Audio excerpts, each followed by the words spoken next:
Hello, my name is Charlie James and I'm Business Development Director at Crestron for our Enterprise UC business across Europe, Middle East and Africa. As part of Pure AV's Back to Work 12 Days, 12 Ways, I thought I'd just give you 5 tips as you start to think about that return to office. The first one is about engage.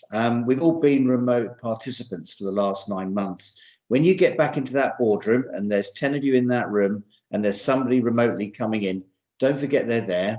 Make sure they feel part of that meeting. And when you all get excited and talking, make sure they're included as well.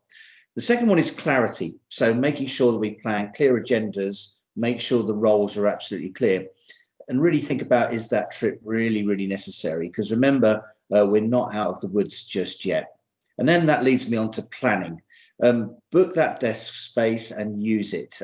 Space is at a premium, so make sure people know that you're coming in. But also, if at the last minute plans change and you can't make it, make sure that desk is made available again, because somebody else may need to get into the office. Obvious, I know.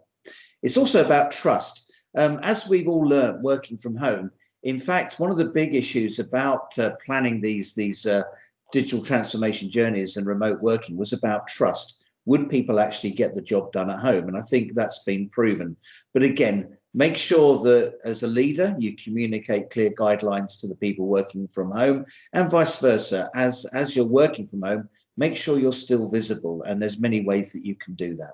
So that's trust. And then the final bit is leadership. So as a leader, be clear on the guidelines for remote workers, because for a lot of people, this is very new and can actually be quite stressful. So make sure that people understand it's okay to work from home if there's a choice about coming back or going in. And then also for those back in the office, be clear on those responsibilities and make sure all the guidelines are in place for a successful return for work. And so those are my 5 tips. And in the meantime, please stay safe.